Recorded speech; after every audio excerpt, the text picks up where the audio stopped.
الرجیم بسم اللہ الرحمن الرحیم الحمدللہ کما هو اہلہ والصلاة والسلام علی محمد وآل طیبین الطاہرین اللہم وفقنا وجمیع المشتغلین للعلم والعمل الصالح بحرمت محمد وآل طیبین الطاہرین بسم اللہ الرحمن الرحیم۔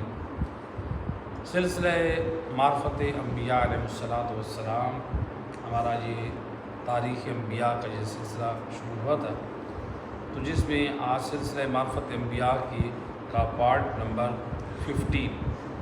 تو حضرت ہود علیہ السلام کے حالات بیان کیے تھے ہم نے، تو ان کے حالات کا پارٹ نمبر آج 2 اور پارٹ نمبر لاسٹ۔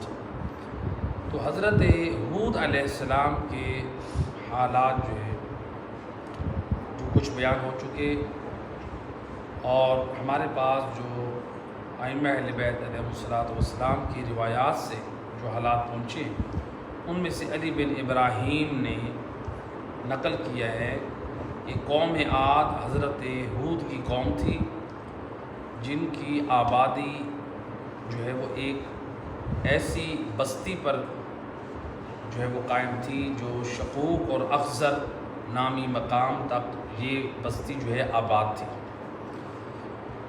تو اور اسی طرح سے شہر بھی آباد تھا، یعنی شہروں کے شہر آباد تھے۔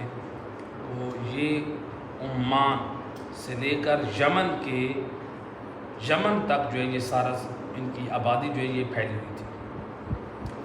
تو جس میں بیان ہوا تھا کہ لوگ جو ہے شہروں میں رہتے تھے وہ 4 منزلہ مکان میں رہتے تھے، یعنی فلیٹ سسٹم۔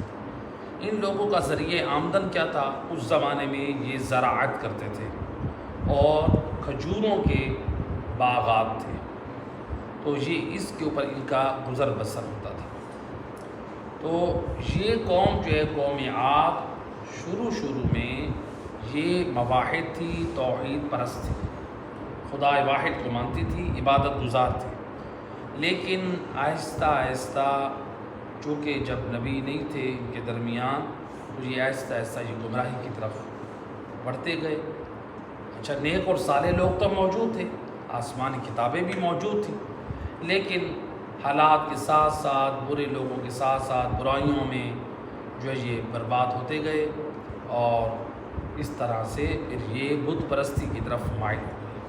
تو جب یہ پوری قوم بت پرست بن گئی، تو پھر اللہ سبحانہ و تعالیٰ نے حضرت ہود علیہ السلام کو ان میں مبعوث کیا۔ تو حضرت ہود علیہ السلام جب ان میں مبعوث ہوئے تو اس وقت آپ کی 40 سال ایج تھی، جس طرح رسول خدا صلی اللہ علیہ وسلم 40 سال کی ایج میں آپ بھی مبعوث رسالت ہوئے تھے، یعنی آپ نے اعلان رسالت کیا تھا۔ تو یہ جو قوم تھی، اس قوم کو حضرت ہود علیہ السلام اللہ واحد کی تبلیغ کرتے رہے اور روکتے رہے کہ دیکھو بت پرستوں کی عبادت جو ہے، بت پرستی چھوڑ دو، بتوں کی عبادت چھوڑ دو، اللہ واحد کی عبادت کرو، اللہ کو مانو، اللہ کا کوئی شریک نہیں ہے۔ لیکن یہ قوم سمجھنے کی بجائے حضرت ہود علیہ السلام سے الجھنے لگی، حضرت ہود علیہ السلام کو اذیت اور تکلیف دینے لگی۔ تو جب یہ تکلیف اور اذیت دینے لگی تو پھر کیا ہوا؟ اللہ سبحانہ و تعالیٰ نے جب یہ دیکھا نا یہ قوم اپنے نبی برحق کو جھٹلاتی ہے، تکلیفیں دیتی ہے، بت پرستی کرتی ہے، گناہوں پہ گناہ کرتی ہے، تو اللہ سبحانہ و تعالیٰ نے اس قوم کے اوپر 7 سال بارش بند کر دی، جس کا نتیجہ کیا ہوا؟ ان کی بستیوں میں، شہروں میں قحط پڑ گیا، یعنی چیزوں میں برکت اور فراوانی ختم ہو گئی۔ تو اب جو ہے ان کی قحط سالی میں یہ سارے لوگ مبتلا ہو گئے۔ حضرت ہود علیہ السلام یہ خود زراعت کرتے تھے، کھیتی باڑی، تو یہ اپنی کھیتوں کو پانی دینے کے لیے خود جو ہے آب کشی کرتے تھے۔ پرانے زمانے میں کنویں ہوتے تھے، یا کنویں نما زمین سے ڈولوں کے ذریعے سے یا بیلوں کے چکر کے جو ہے ذریعے سے جو ہے وہ پانی نکالا جاتا تھا، تو پھر جو ہے وہ کھیتوں کو سیراب کیا جاتا۔ بہت مشکل تھا کھیتوں کو سیراب کرنا، اور جانور بھی تھک جاتے، انسان بھی تھک جاتے۔ بہرحال تو حضرت ہود کی جو ہے وہ خود زراعت بھی جو ہے اس سے متاثر ہوتی، تو تاریخ میں ملتا ہے کہ ایک دن کچھ مومنین حضرت ہود علیہ السلام کے گھر آئے. جب دروازے پہ دق الباب کی آواز دی تو گھر کے اندر سے دروازے سے ایک خاتون نکلی جو بوڑھی خاتون تھی. سر کے بال سفید ہیں اور ایک آنکھ سے کانی ہے، یعنی ایک آنکھ سے دیکھ سکتی ہے اور ایک آنکھ سے نہیں دیکھ سکتی. بہت بوڑھی اور ضعیفہ عورت ہے. تو اس نے کہا کہ کس لیے آئے ہو؟ تو انہوں نے کہا کہ ہم جو ہے نبی خدا کے پاس آئے ہیں، خشک سالی سے ہم لوگ تنگ آ چکے ہیں.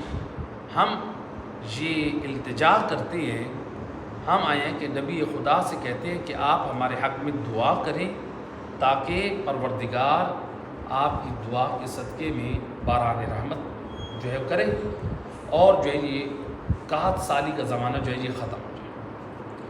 اب دیکھیے مومن جو آئے ہوئے تھے وہ دعا کروانے کے لیے، یہ نبی خدا سے دعا کرواتے ہیں، لیکن وہ جو بڑھیا عورت تھی نبی خدا کے گھر رہتی ہے، اس نے کیا کہا؟ نبی کے گھر میں رہ کے کہتی ہے کہ کہتی کہ تم اس سے دعا کروانے کے لیے آئے ہو کہ دعا کرواؤ گے تو باران رحمت ہوگی. اس کے اپنے کھیت خشک ہو چکے. اگر اس کی دعا قبول ہوتی، ہود کی دعا قبول ہوتی تو وہ دعا کرتا، بارش آتی، اس کے اپنے کھیت بھی سیراب ہو جاتے. تو لہٰذا تم دعا کروانے کے لیے آئے ہو. یعنی نبی کے گھر میں رہ کے نبی کی زوجہ نبی کی معرفت سے جاہل. معلوم ہوا یعنی نبی کے ساتھ رشتہ جڑ جانے سے بھی انسان کامیاب نہیں ہوتا ہے، نبی کی معرفت ہونا ضروری. اب یہ کیا ہے؟ نبی کی زوجہ ہے، نبی کے گھر میں رہ رہی ہے، لیکن اس کے باوجود کیا ہے؟ نبی کی صحیح معرفت نہیں، جسارت کی نبی کے حق میں. تو انہوں نے کہا کہ اچھا بتاؤ کہ نبی خدا ہے کہاں؟ کہا کہ وہ فلاں مقام پر گئے. اب یہ سارے مومنین اس مقام پر پہنچے. جب پہنچے تو حضرت ہود علیہ السلام موجود تھے. انہوں نے کہا کہ یا نبی اللہ، قحط سالی میں مبتلا ہیں، باران رحمت رک چکی ہے، تو آپ خدا سے دعا کریں کہ خدا جو ہے ہمارے حال پر رحم کرے. حضرت ہود علیہ السلام نے دیکھا کہ یہ صاحبان ایمان ہیں، نیک لوگ ہیں، یہ وہ بت پرست نہیں ہیں. تو یہ بت پرستوں کی قحط سالی کی وجہ سے یہ لوگ بھی متاثر ہوئے. تو اب نبی خدا نے پہلے نماز پڑھی، اپنے زمانے کی جو نماز تھی انہوں نے نماز ادا کی. اس کے بعد آپ نے خدا کی بارگاہ میں دست دعا بلند کی، اللہ سے باران رحمت کی دعا مانگی. دعا کرنے کے بعد فرماتے ہیں جاؤ، اللہ مہربان انشاءاللہ تمہارے شہروں میں، تمہارے علاقوں میں آپ جو ہے باران رحمت کرے گا، اور جو ہے تمہاری قحط سالی اور یہ فقر و فاقہ یہ سارا کچھ دور ہو جائے. تو لہٰذا جب حضرت ہود علیہ السلام نے دعا کی اور خوشخبری دی، ایک مرتبہ وہ مومنین کہتے ہیں یا نبی اللہ ہمیں ایک بات سمجھ نہیں آئی. کہا کیا بات ہے؟ کہا یا نبی اللہ ہم آپ کے گھر گئے تھے تو وہاں پہ ایک بوڑھی عورت آئی ہے، سر کے بال سفید ہیں، آنکھ سے کانی ہیں. ہم نے جب انہیں بتایا کہ ہم دعائے باران رحمت کے لیے آئے ہیں تو اس نے اس طرح آپ کے حق میں جسارت کی. کہا کہ اس ہود کی اپنی دعا قبول نہیں ہوتی، اگر اس کی دعا قبول ہوتی تو وہ اپنے لیے بارش کے لیے دعا کرتا، تو تمہارے لیے باران رحمت وہ کیسے اللہ سے دعا کر سکتے ہیں؟ تو حضرت ہود علیہ السلام نے فرمایا کہ وہ میری زوجہ ہے. وہ کون ہے؟ وہ میری زوجہ ہے، وہ میری بیوی ہے. اور آپ نے فرمایا کہ وہ میری زوجہ ہے اور وہ میری دشمن ہے. یعنی نبی خود بتا رہے ہیں کہ میری بیوی کون ہے؟ میری دشمن. یعنی نبی کے حق کی معرفت نہیں رکھتی. اور حضرت ہود علیہ السلام فرماتے ہیں کہ خدا نے کوئی ایسا مومن پیدا نہیں کیا کہ جس کا کوئی دشمن نہ ہو، تو وہ میں اس کی لمبی زندگی کی دعا کرتا ہوں.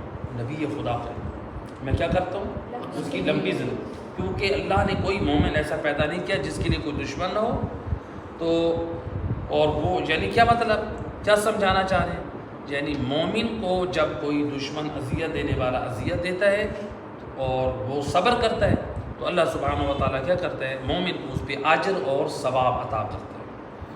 تو لہٰذا اور ظاہری بات ہے مومن کے لیے جو دشمن ہوتے ہیں نا، تو مومن کو حکم ہے کہ آپ صبر اور تحمل سے کام لیں تاکہ لوگوں کے لیے آپ کا کردار نمونۂ عمل بنے، جس طرح انبیاء ائمہ خدا علیہ الصلوۃ والسلام نے پاک زندگی گزاری۔ تو لہٰذا آپ نے کہا کہ حالانکہ میں اس کا سرپرست ہوں اور وہ میری کنیز ہے، یعنی زوجہ ہے، تو آپ نے فرمایا ہے کہ میں اس کا جو ہے وہ غلام نہیں ہوں، تو یہ میرے لیے بہتر ہے کہ میں اس کا سرپرست ہوں، یعنی سرپرست ہو کہ پھر بھی اس کی اذیت کو برداشت کروں، یعنی اس پہ اجر و ثواب ہے۔ یعنی جو لوگ مثلاً اپنے گھروں میں اپنی بیویوں کے اخلاق سے، ان کے مزاج سے، ان کی تلخی سے اگر وہ تنگ ہیں، گھر میں خواتین فساد پھیلاتی ہیں، صبر سے تحمل سے کام لینا چاہیے، انبیاء کی اس پہ بھی اجر و ثواب ہے۔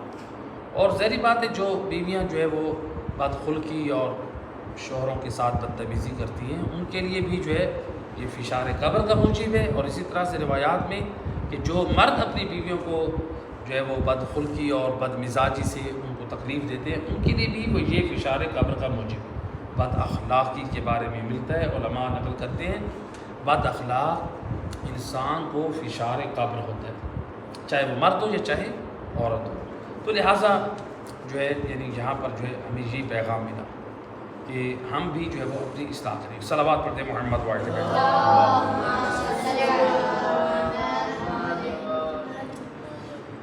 تو اب جو ہے حضرت ہود علیہ السلام اپنی قوم کی مسلسل ہدایت کرتے رہے، لیکن یہ بت پرست جو ہے انہوں نے بتوں کی عبادت نہ چھوڑی اور بتوں کی عبادت پر یہ لگے رہے۔ تو حضرت ہود علیہ السلام کو کہتے تھے کہ دیکھو بتوں کی عبادت چھوڑ دو، اللہ واحد کی عبادت کی طرف آ جاؤ، اللہ تعالیٰ باران رحمت برسائے گا اور یعنی تمہیں فراوانی اور برکت ملے گی۔ لیکن یہ قوم ضدی اپنی اس کے اوپر ڈٹی رہی اور انہوں نے کہا کہ ہم یہ نہیں مانیں۔ تو ملتا ہے کہ پھر اللہ سبحانہ و تعالیٰ نے اس قوم کی اس نافرمانی اور ضد پر ان کے اوپر ٹھنڈی ہوا کا عذاب بھیجا، جو 7 دن اور 7 راتیں اور 8 دن تک 7 راتیں اور 8 دن تک یہ ٹھنڈی ہواؤں کا یہ عذاب چلتا رہا۔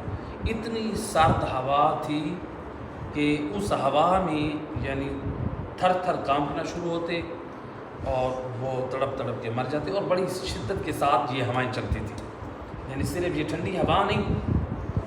تو اس طرح یہ قوم ہلاک ہوئی۔ روایت میں ہے کہ عباسی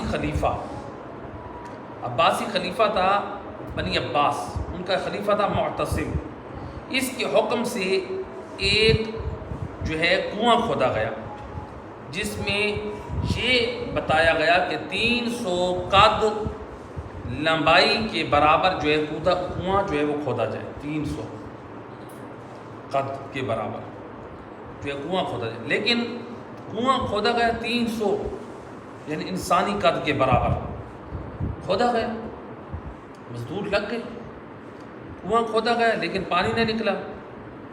تو جب پانی نہ نکلا تو جو مزدوروں نے لوگوں نے بتایا کہ 300 انسانی قد کے برابر کنواں کھودا ہے اور ابھی تک پانی نہیں نکلا، تو اس نے کہا چھوڑ دو، اس کو اس کے حال میں چھوڑ دیا گیا۔ تو وہ کنواں ویسے کا ویسے رہ گیا۔ جب اس کا زمانہ ختم ہوا، متوکل عباسی آئے۔ یہ متوکل عباسی اپنے زمانے کا بہت بڑا ظالم اور جو ہے خلیفہ عباسی تھا، بہت بڑا ظالم تھا۔ امام حسین علیہ السلام کی قبر کو منہدم کروانے کی اس نے اپنے زمانے میں متعدد مرتبہ کوشش کی تھی۔ متوکل عباسی نے امام حسین علیہ السلام کے قبر مبارک پر بیلوں کے ذریعے سے ہل چلوائے تھے، بیلوں کو مارتے تھے، بیل مار کھا کے مر جاتے تھے، قبر امام حسین کی طرف ہل چلانے کے لیے نہیں بڑھتے تھے۔ اس نے نہر فرات جو ہے اس کو کنارہ توڑ دیا، وہ پانی کربلا کی پوری زمین میں پھیل گیا، لیکن قبر امام حسین علیہ السلام جو وہ پانی سے خالی رہی، پانی امام حسین کی قبر کے گرد طواف کرتا رہا۔ تو اس نے اپنی طرف سے جتنی کوشش کی امام حسین کی قبر کو کے نشان کو نہ مٹا سکا۔ دشمن مٹ گئے، بنی امیہ مٹ گئے، بنی عباس ظلم کرنے والے مٹ گئے، لیکن آج اور جن کے اوپر ظلم کیا گیا تھا کربلا میں، امام حسین اور ان کے اصحاب، لہذا آج ان کی قبروں پہ رحمتیں ہو رہی ہیں اور لوگ ان کی زیارات کے لیے جا رہے ہیں۔ اور دیکھیں یزید ہو یا یزید کا لشکر ہو، شمر ہو، عمر ابن سعد ہو، ابن زیاد ہو، جتنے دشمنان امام حسین تھے، آج ان کا نام لینے والا کوئی نہیں ہے، آج ان کی قبروں کا کہیں نشان موجود نہیں۔ تو ظالم نے جتنا ظلم کرنا چاہا آل محمد کو مٹانے کی کوشش کرنا چاہی، آل محمد کی قبور بھی موجود ہیں، مزارات بھی موجود ہیں اور زائرین بھی موجود ہیں، اور ظالمین کا نام و نشان تک نہیں ہے۔ تو لہٰذا ظالم کبھی بھی کامیاب نہیں ہوتا ہے۔ تو بہرحال متوکل عباسی اپنے زمانے کا بہت بڑا ظالم تھا۔ اس کا جب زمانہ آیا تو اس کو پتہ چلا کہ وہ کنواں جو 300 قد انسانی کے برابر کھودا ہوا پڑا ہے، اس نے حکم دیا کہ اس کنویں کو دوبارہ کھودنا شروع کرو، اور اس وقت تک کھودو جب تک پانی نہ نکلے۔ اور ملتا ہے کہ ہر 100 فٹ پر جو ہے کیا ہوتا تھا، وہاں پر جو ہے چرخ لگایا جاتا تھا کہ نیچے جو ہے تاکہ مزید جانے کے لیے، تو کئی سو کئی ہزار گویا جو ہے وہ فٹوں تک جو ہے وہ یہ پہنچ گیا، نیچے جاتے جاتے اتنا گہرا۔ اب اس کا خلیفہ عباسی کا حکم تھا، تو اب لوگوں نے کھودنا شروع کر دیا، کھودتے کھودتے بالآخر ایسے مقام پہنچے کہ نیچے ایک پتھر نکلا ہے۔ کہا کہ اب تو پتھر آ گئے، کہا کہ اس پتھر کو توڑو۔ پتھر کو توڑا گیا، جب پتھر کو توڑا تو اس مقام سے ایسا، وہاں سے اس پتھر کو توڑنے سے ایسی ٹھنڈی ہوا نکلی، پتھر کے توڑنے سے اتنی ٹھنڈی ہوا نکلی کہ اس کنویں کے ارد گرد جتنے بھی مزدور تھے وہ سارے اس ٹھنڈی ہوا کی وجہ سے وہیں پہ تڑپ تڑپ کر سارے مر گئے۔ اتنی سردی، اتنی ٹھنڈی ہوا نکلی۔ اب یہ خبر پہنچی متوکل عباسی کو دربار میں، اور اس کے دربار میں جو علماء بیٹھے تھے ان کے پاس وہ بھی بیٹھے تھے۔ بتایا کہ اس کنویں سے جو ہے ٹھنڈی ہوا نکلی ہے، جس کی وجہ سے لوگ جو ہے مزدور لوگ تڑپ تڑپ کے مر گئے ہیں۔ تو اب کیا کیا جائے؟ وہ سارے لوگ حیران پریشان کہ یہ ماجرا کیا۔ ان علماء نے کہا کہ اس کے لیے جو ہے ہم اب دنیا مشکل میں بیٹھی ہے، خلیفہ عباسی بھی مشکل میں ہیں اور علماء بھی دربار میں بیٹھنے والے مشکل میں۔ اب اس مشکل گھڑی میں دنیا والوں کو ہر وقت مشکل میں یاد آتا ہے تو علی ابن ابی طالب یاد آتا ہے۔ تو آج دربار میں بیٹھنے والوں نے کہا ہے کہ پریشان ہونے کی ضرورت نہیں ہے، اس وقت فرزند علی ابن ابی طالب امام علی نقی علیہ السلام موجود ہیں، تو لہٰذا ہم اپنی اس مشکل کا حل ان سے معلوم کرتے ہیں۔ تو لہٰذا امام علی نقی علیہ السلام کی خدمت میں شاہی دربار میں جو ہے وہ خط لکھا گیا کہ اے وارث دین، اے فرزند رسول امام علی نقی علیہ السلام، یہ ایک کنواں جو ہے یعنی فلاں سرزمین پر، وہاں پر جو ہے ایک سرد ہوا نکلی، پورے حالات پورا واقعے سے آگاہ کیا گیا۔ امام علیہ السلام نے اس خط کا جواب تحریر کرتے ہوئے امام علیہ السلام نے فرمایا کہ اللہ تعالیٰ نے، آپ نے فرمایا جواب میں کہ یہ سب احقاف کے شہر ہیں۔ احقاف ایک یعنی وہ علاقہ تھا کہ جہاں پر یہ آباد تھے، قوم ہود۔ کہا کہ یہ احقاف کا علاقوں میں سے، شہروں میں سے یہ بھی ایک شہر ہے جہاں پر یہ کنواں کھودا گیا۔ امام فرماتے ہیں کہ یہاں پر قوم عاد آباد تھی، اللہ تعالیٰ نے اس قوم پر سرد ہوا سے عذاب بھیجا، وہ ہلاک ہوئی، تو ان کے پیغمبر حضرت ہود تھے، تو قوم عاد کے تمام شہر آباد تھے، نعمتوں سے مالا مال تھے۔ اس قوم نے اللہ کی نافرمانی کی تو اللہ سبحانہ و تعالیٰ نے بارش بند کر دی، اور جب اس قوم پر عذاب کا وقت آیا تو لوگوں نے دیکھا کہ ایک بادل آ رہا ہے، تو لوگ خوش ہو گئے، انہوں نے کہا کہ ہمارے لیے یہ بران رحمت کا بادل آ، وہ یہ سمجھ رہے تھے۔ تو حضرت ہود نے بتایا کہ یہ اللہ کی رحمت کا بادل نہیں ہے، یہ بلکہ اللہ کے عذاب کا بادل ہے۔ تو جیسے تم لوگوں نے خود جلد بازی سے، جسے تم لوگوں نے خود جلد بازی سے طلب کیا۔ تو یعنی امام علیہ السلام نے ان کو آگاہ کیا کہ یہ وہ مقام ہے جہاں پر قوم ہود جو ہے ٹھنڈی ہوا سے تباہ ہوئی تھی، تو یہ گویا وہ ایک عذاب اللہ، یعنی کتنے سو سال بعد جو ہے وہاں کی ٹھنڈی ہوا کا عذاب، جس سے یعنی وہ لوگ بھی ہلاک ہو گئے۔ تو بہرحال آج یہاں پر ہمیں یہ میسج دیا گیا، دیکھیں ذرا ہم غور کریں، قوم ہود پر اللہ کا عذاب آیا، کیوں آیا؟ اللہ کی نافرمانی کرتے تھے، نبی کی نہیں مانی، خدا کی نہیں مانی، اپنی مرضی کے مطابق زندگی گزاری، تو ان کے اوپر مصیبتیں آئیں۔ تو آج ہمیں بھی یہی پیغام دیا گیا، اگر ہم بھی اپنی مرضی کی زندگی گزاریں گے تو ہماری زندگی میں مصیبتیں آئیں گی، تکالیف آئیں گی۔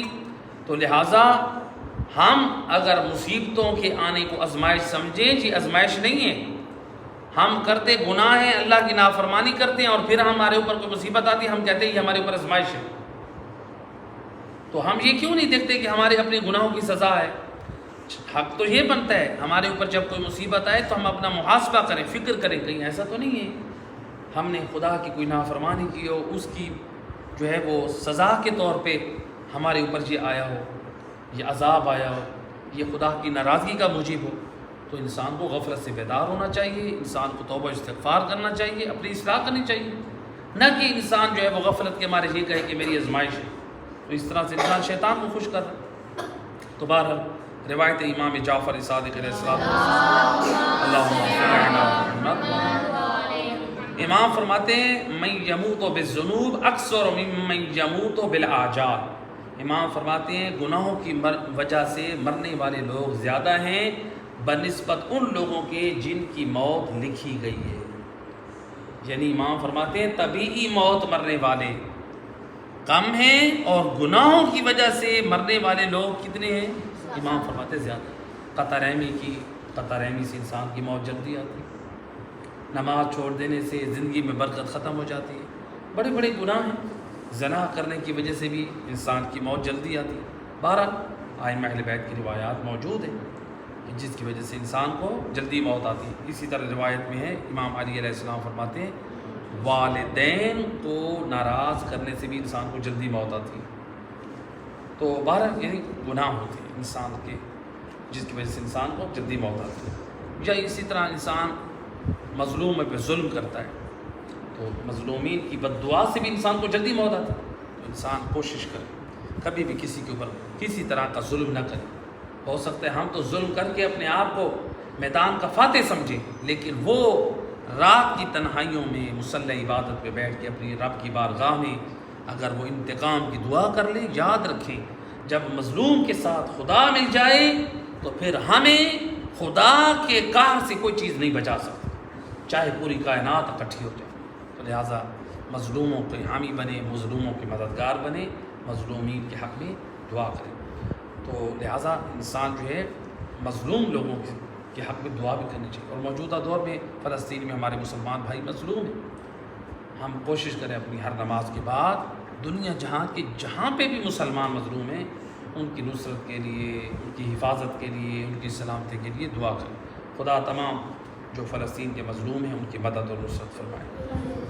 تو لہٰذا یہاں پر جو ہے یہ ایک میسیج اور پیغام دیا گیا۔ تو روایت ہے کہ حضرت محمد صلی اللہ علیہ وسلم آپ نے فرمایا حضرت ہود کی جو قوم تھی اس نے 400 سال زندگی پائی، حضرت ہود کی قوم۔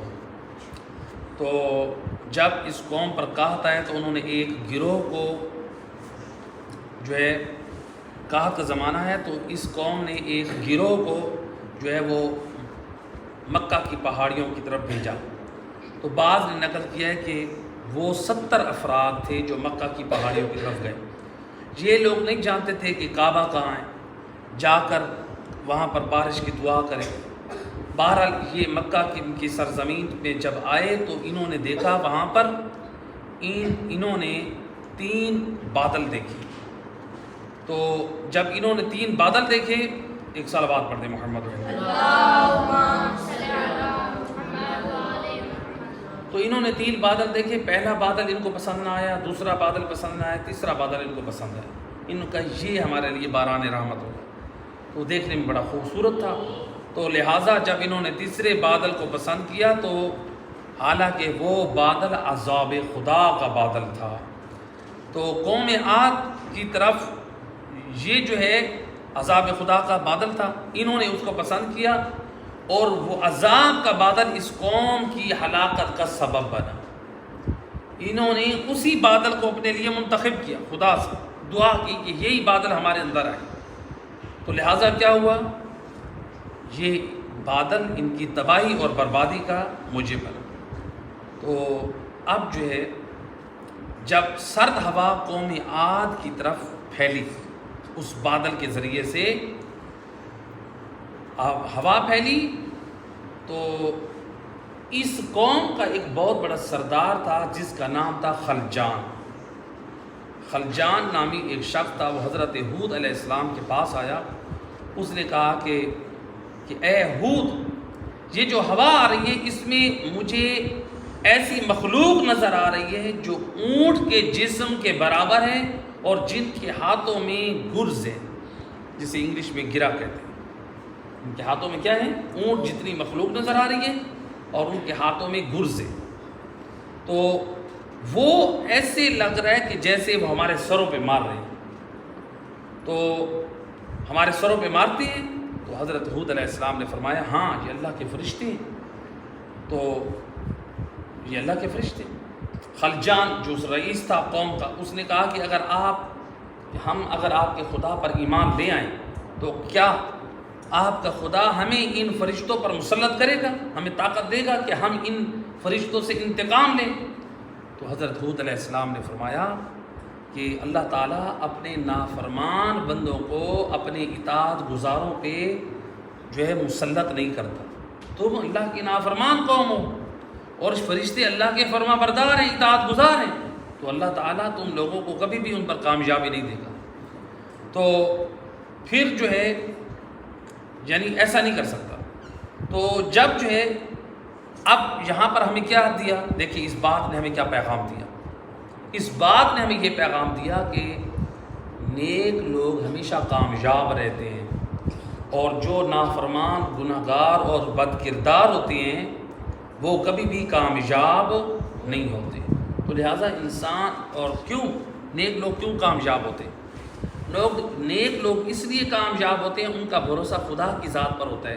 اور جو بد کردار ہوتے ہیں, جو ظالم ہوتے ہیں, وہ اپنی طاقت اور اپنے زور پہ بھروسہ کرتے ہیں اور وہ مار کھاتے ہیں. مظلوموں کی بد دعا سے بھی مار کھاتے ہیں, خدا کے کار سے بھی مار کھاتے ہیں. تو لہٰذا کامیاب وہی ہوتے ہیں جو اللہ کی ذات کے اوپر بھروسہ رکھتے ہیں. صلوات پڑھتے ہیں محمد بیٹھے بیٹھے.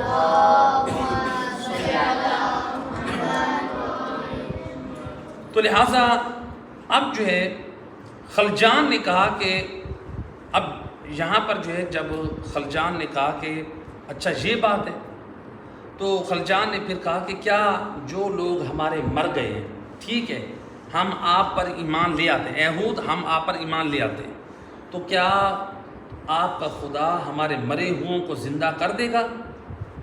جو میرے دوست مر گئے ہیں میری قوم کے, وہ ان کو زندہ کر دے گا؟ حضرت ہود علیہ السلام نے کہا کہ دیکھو جو مر گئے مجرم تھے وہ, تو ہاں اللہ تعالیٰ تمہیں ان سے اچھے دوست اور ساتھی عطا کرے گا. اس نے کیا کہا, اس نے کہا کہ جب وہ مر گئے ہیں میرے وہ ساتھی نہیں رہیں گے, یعنی جن کے ساتھ ہم بیٹھ کے سرکشیاں کرتے تھے, جب وہ نہیں ہیں تو پھر مجھے ایسے زندگی کے لطف کا کیا مزہ. تو لہذا وہ بھی نبی خدا کی دشمنی پہ بازد رہا. تو سرد ہوا آئی تو اس سے وہ شخص بھی جو خلجان تھا وہ بھی ہلاک ہو گئے. علماء مفسرین نے نقل کیا ہے کہ حضرت ہود اور ان کی قوم پھر اس عذاب سے کیسے بچے, کیونکہ ان کی قوم تو سرد ہوا سے تباہ ہوئی, تو حضرت ہود اور ان کی جو قوم نیک اور صالح لوگ تھے وہ کیسے بچے؟ تو اس کے بارے میں ملتا ہے کہ حضرت ہود نے ایک احاطہ قائم کیا تھا جس میں آپ اور صاحبان ایمان پناہ لیے ہوئے تھے. تو وہاں پر سرد ہوا داخل نہ ہوتی تھی, ایمان والوں کو تکلیف نہ پہنچتی تھی. تو حضرت ہود اور نیک لوگ جو اس طرح محفوظ رہے. لیکن جو ان لوگوں تک جو ٹھنڈی ہوا پہنچتی وہ اتنی پہنچتی جس سے لوگوں کے مزاج اور طبیعت میں فرحت اور خوشی ہوتی. یعنی ان کو حد سے زیادہ ٹھنڈک محسوس نہ ہوتی جو انسان کو ہلاک اور برباد کرتے. تو لیکن جو بت پرست تھے، نافرمان تھے، وہ جو ہے ان کے لیے یہ ہوا اتنی سخت تھی کہ ملتا ہے کہ وہ ہوا اتنی تیز تھی کہ ان لوگوں کو ہوا اڑا کر لے جاتی تھی اور ان کو سر کے بل پہاڑوں اور دیواروں کے ساتھ، پتھروں کے ساتھ مارتی تھی جس سے ان کی ہڈیاں چور چور ہو جاتی تھی. یعنی اتنی سخت ہوا ہوتی تھی. اور جو ہے یہ لوگ جو ہے ان لوگوں نے اس ہوا کو روکنے کے لیے بڑی بڑی دیواریں کھڑی کی، عمارتیں بنائیں. لیکن وہ اللہ کا جب عذاب آیا، سرد ہوا جب چلی تو جس سے ان کی عمارتیں گر گئیں، ان کی دیواریں گر گئیں اور ان کے وجود کو ہوائیں اٹھا کر لے گئیں. تو لہٰذا اس طرح سے یہ ساری قوم جو ہے یعنی 7 دن اور 8 راتیں یہ اس عذاب، 7 رات اور 8 دن یہ اس عذاب میں یہ مبتلا رہے. تو لہٰذا اس طرح یہ ساری قوم جو ہے یہ تباہ ہو گئی. تو اس قوم نے بت پرستی میں کیا کیا ہوتا، 8 بتوں کو اپنا خدا بنایا ہوا تھا. 3 بت انہوں نے اپنے بنائے ہوئے تھے. ایک کا نام تھا سمود، ایک کا نام تھا ہتار اور تیسرے کا نام تھا صدا. تو لہٰذا سمود، ہتار اور صدا یہ جو ہے نا یہ 3 ان کے بتوں کے نام تھے. یہ ان کی عبادت کرتے تھے. اور جو 5 بت حضرت نوح کی قوم نے بنائے ہوئے تھے ان کی بھی یہ عبادت کرتے تھے. ایک واد تھا، ایک سواع تھا، ایک جاغوس تھا اور ایک یعوق تھا اور ایک نصر تھا. یہ 5 حضرت نوح جن کی قوم جن بتوں کی عبادت کرتے تھی یہ بھی انہی بتوں کی عبادت کرنے لگے اور 3 بت اور بنائے تو 8 بتوں کی ٹوٹل یہ عبادت کرنے لگے. حضرت ہود علیہ السلام ان کو توبہ کی دعوت دیتے لیکن یہ قوم سرکشی کرتی.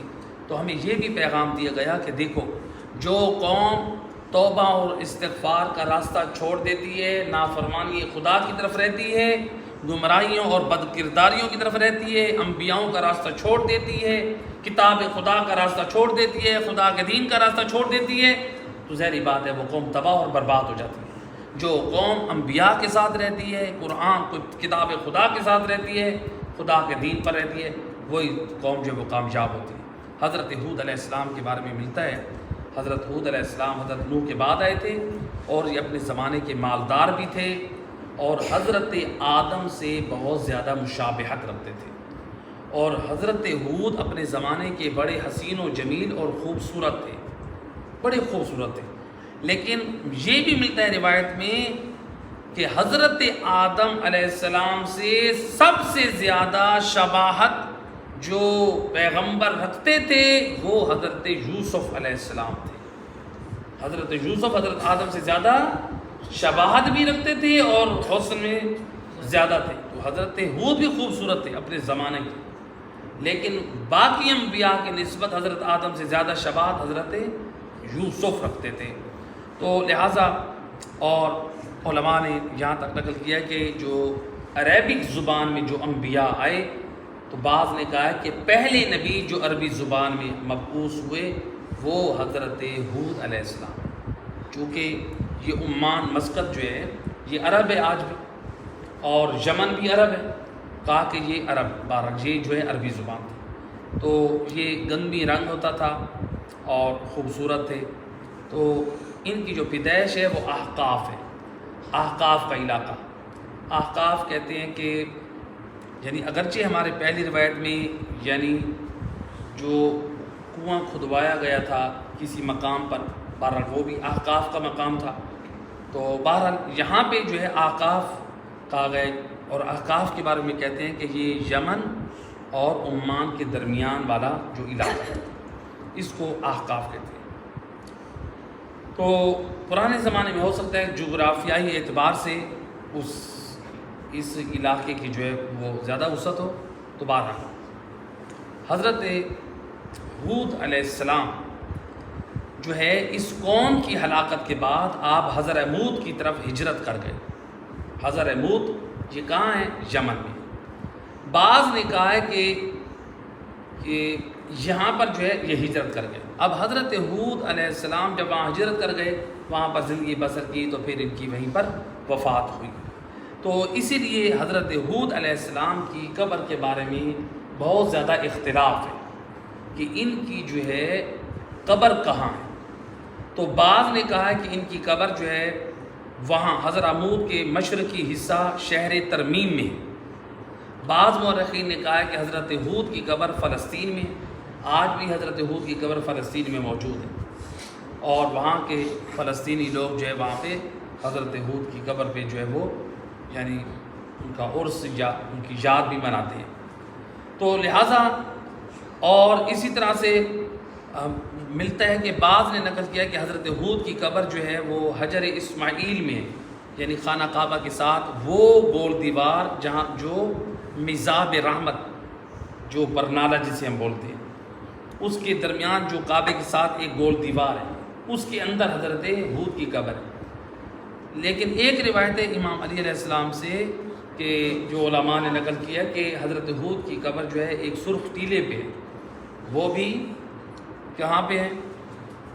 عمان کے علاقے میں. تو لہٰذا عمان میں بھی ایک قبر آج حضرت حود علیہ السلام کی موجود ہے. تو مختلف جگہوں پہ قبور موجود ہیں، لیکن اس وقت نجف اشرف وادی السلام میں بھی حضرت حود علیہ السلام کی قبر موجود ہے. حضرت حود اور حضرت صالح دو نبیوں کا اکٹھا جو ہے وہ مزار موجود ہے. تو لوگ جاتے ہیں زیارت کرنے کے لیے، جو نجف گئے ہیں وہ حضرت حود اور صالح کی زیارت کرنے کے لیے وادی السلام جاتے ہیں. تو بلکہ روایت میں ہے کہ امام علی علیہ السلام کو جب ضربت لگی تو آپ نے امام حسن سے فرمایا کہ مجھے نجف اشرف میں میرے دو بھائی یعنی حضرت حود اور صالح کے درمیان دفن کرنا. جب کہ ہم نے گزشتہ حضرت نوح کے حالات میں بیان کیا تھا کہ امام کی وصیت تھی کہ مجھے حضرت نوح کے یعنی میرا جنازہ لے جائے، جہاں پر وہ رک جائے وہاں پر رکھ دینا، اور قبر جو ہے کھدائی ملے گی. تو لہٰذا وہ روایت موجود ہے اس کے مطابق. تو اس روایت کو اگر ہم سامنے رکھیں تو یعنی یہ ایک احتمال دیا جا سکتا ہے کہ یعنی مجھے جو ہے حضرت حود اور صالح کے قریب یعنی حضرت آدم اور حضرت نوح کے ساتھ جس جگہ پر میرا جنازہ رکے وہاں پر دفن کروں. تو یہ بھی یعنی احتمال ہے کہ یعنی میرے جنازے کو حضرت حود اور صالح کی قبروں سے گزار کے لے کر جایا جائے، تاکہ جو انبیاء ما سبق ہیں تو یعنی ان کی قبور کے ساتھ سے میرا جنازہ گزرے، یعنی تبرکن. تو یعنی ایک تعظیم ہے، انبیاء کا احترام ہے. تو لہٰذا اس اعتبار سے بھی ہو سکتا ہے. تو آج جو ہے یہاں پر ایک اور نقطہ واضح کر دوں. وادی السلام میں یعنی جو ہمارے یہاں جو مشہور ہے کہ وادی السلام میں جو قبرستان ہے دنیا کے بڑے قبرستانوں میں شمار ہوتا ہے وادی السلام. تو اس میں جو ہے حضرت حود اور صالح کی قبور موجود ہیں. اگرچہ بعض لوگ جاتے ہیں نجف اشرف میں اس قبرستان میں جا کے اپنے ہاتھ سے انگلیوں سے لکیر کھینچتے ہیں، خط کھینچتے ہیں، اس اعتقاد سے کہ جو اس قبرستان میں خط کھینچے گا اس کی قبر وہیں بنے گی. یہ میں نے اس کی بہت ریسرچ کی ہے، مجھے کسی جگہ پہ بھی کوئی ضعیف سے ضعیف روایت نہیں ملی. حتیٰ کہ ہم نے اپنے اساتذہ سے علماء سے پوچھا تو سب نے اس کی تردید کی کہ کوئی ایسی روایت موجود نہیں ہے. حتیٰ کہ علماء کہتے ہیں کہ یہ خرافات میں سے ہے. تو لہٰذا اس کا کوئی اہل بیت علیہ السلام کی تعلیمات سے کوئی بھی ہمیں جواب نہیں مل سکا. تو لہٰذا لوگ جاتے ہیں وادی السلام میں لکیر کھینچتے ہیں کہ ہماری یہاں پر جو ہے روح آئے گی یا ہماری قبر بنے گی. دیکھیں وادی السلام نجف اشرف میں جو قبرستان ہے وہاں پر ہمارے پاس جو ملتا ہے روایات میں کہ ایک جو عالم برزخ ہے مرنے کے بعد، یا تو وہ انسان کی قبر جنت کے ٹکڑوں میں سے ٹکڑا ہے یا جہنم کے ٹکڑوں میں سے ٹکڑا ہے. اور روایات میں ملتا ہے کہ جو جنت کا ٹکڑا ہے وہ وادی السلام ہے، اور جو جہنم کا ٹکڑا ہے وادی برہوت وہ ہے یمن میں حضر موت. بعض روایات سے جو استفادہ ہوتا ہے. تو اب روایات کے اوپر اعتماد کرتے ہوئے کہ وادی السلام میں مثلاً برزخی جنت ہے، تو کوئی بندہ یہ کہے کہ میں لکیر کا خط کھینچاؤں، وہاں پر اپنی قبر کا نشان لگاؤں، میں وہاں دفن ہوں گا یا میری روح وہاں چلی جائے گی، یہ تو پھر اس کا مطلب ہے ہمیں عمل کرنے کی ضرورت ہی نہیں ہے۔ تو یہ غلط نظریات اور غلط اعتقادات میں سے یہ باتیں، یعنی جو لوگ صرف خط کو وہ سمجھتے ہیں کہ شاید دین اتنا آسان ہے، ہمیں نماز، روزہ، قرآن، واجبات، ان چیزوں کی ضرورت نہیں ہے، بس صرف خط کھینچو آپ وادی السلام میں آ جائیں۔ نہیں، خط کھینچنے سے یہ ہماری تقدیر کا فیصلہ نہیں ہوگا کہ آپ وادی السلام میں دفن ہوں گے۔ جب تک انسان کے پاس نور ایمان نہ ہو اور عمل صالح نہ ہو، اس وقت تک انسان جو ہے وہ وادی السلام میں اس کی روح نہیں جا سکتی۔ ہو سکتا ہے ایک شخص ہے جو ہے وہ وادی السلام میں دفن ہو، لیکن اس کے دل میں اگر وہ منافق، مثلا کسی زمانے میں کوئی منافق دفن ہو گیا، وادی السلام کا اتنا بڑا قبرستان ہے، تو کیا کہیں گے؟ اس منافق کی روح وہ جنت میں چلی گئی ہے۔ تو لہٰذا جو وادی السلام کا قبرستان ہے، وہاں پر صرف خط کھینچنے سے انسان کی روح وہاں نہیں چلی جائے گی، نہ انسان کا وہاں پر دفن ہونا جو انسان کے حق میں لکھ دیا جائے گا، بلکہ جہاں پہ بھی عالم برزخ میں جنت ہے تو اس کے لیے ایمان ہونا بھی ضروری ہے اور عمل صالح بھی ضروری ہے۔ اور پروردگار سے دعا کریں مہربان اللہ ہم سب کو